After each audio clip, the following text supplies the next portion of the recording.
You are 16 years old. Your teacher is the greatest philosopher who ever lived.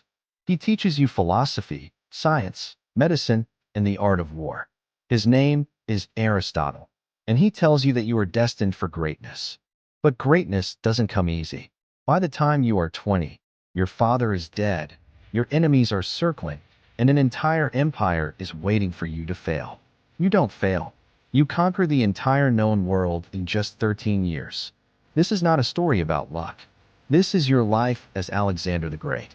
You were born in 356 BC in Macedonia, a kingdom in northern Greece. Your father is King Philip II, one of the most powerful rulers in the Greek world. But your mother Olympias is the one who truly shapes you. She tells you every night that your real father is not Philip, but Zeus himself, king of the gods. Whether you believe this or not, it changes everything about how you see yourself. You grow up thinking you are not just a king, but a god walking among men. At age 10, something happens that changes your life forever. A massive black horse is brought to your father's court. Wild, uncontrollable, terrifying. Every soldier, every general, every rider tries to tame it, and fails. Your father is about to send the horse away, but you step forward. You are 10 years old, and you tell your father you can tame it. You noticed something the others missed. The horse was afraid of its own shadow. You turn it toward the sun, speak to it calmly, and ride it. The crowd goes silent, then erupts. Your father has tears in his eyes and says, "Macedonia is too small for you, my son." At 16, while your father is away at war, rebels attack Macedonia. You don't wait for help. You lead the army yourself and crush them. At 18, you fight beside your father at the Battle of Chaeronea. You personally lead the cavalry charge that destroys the sacred band of Thebes, the most elite soldiers in Greece. Greece is conquered. Your father unites all the Greek city-states. But then, tragedy strikes. Your father is assassinated at his own wedding celebration. You are 20 years old, and suddenly you are king of Macedonia. Immediately, enemies rise up everywhere. Greek cities rebel, rivals challenge your throne. Everyone is waiting for the young king to crumble. Instead, you move at lightning speed. In just 2 years, you crush every rebellion, secure Greece, and prepare for something no one thought possible. The Persian Empire is the greatest power on earth. It is 50 times larger than Macedonia, with armies of hundreds of thousands.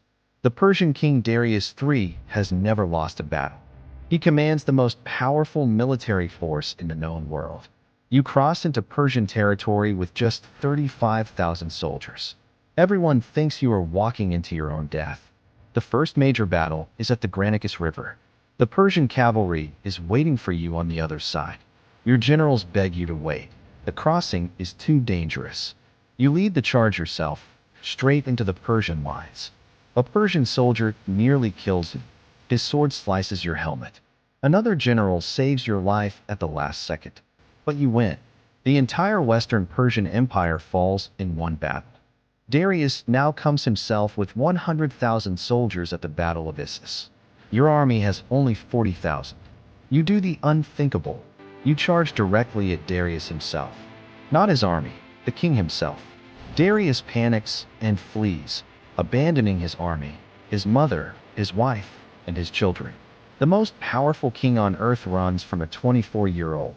You treat his captured family with complete respect and kindness.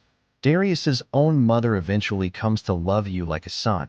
City after city surrenders to you. Egypt welcomes you as a liberator and declares you a god. In Egypt, you visit the Oracle of Siwa, a sacred desert temple. What the oracle tells you, you never reveal to anyone. But when you emerge, your eyes are different. Something has changed forever. The final showdown with Darius comes at Gaugamela. Darius brings 1 million soldiers, the largest army ever assembled. Your generals want to attack at night, a surprise attack. You refuse. You say you will not steal victory in the darkness. The next morning, you execute one of the greatest military tactics in history.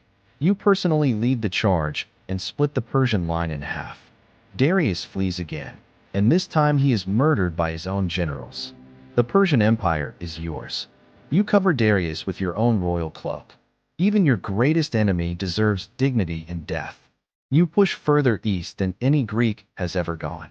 Into Afghanistan, into Pakistan, all the way to India. Your soldiers have been marching for 8 years. They are exhausted, homesick, and finally, they refuse to go further. For the first time in your life, you cry, not from pain or loss, but because there are no more worlds left to conquer. You begin the long march home. But something is wrong. You are not the same person who left Macedonia 8 years ago. Your best friend Hephaestion dies suddenly, and you lose your mind with grief. You order the doctor executed for failing to save him. You reach Babylon, the greatest city in the world. You plan to make it the capital of your empire. But then, you fall ill after a night of drinking. Within 12 days, the greatest conqueror in history is dead. You are 32 years old. In 13 years you never lost a single battle. When asked who should inherit your empire, you say only one word: the strongest. Your empire immediately breaks apart. Your generals divide it between themselves. But your influence never fades.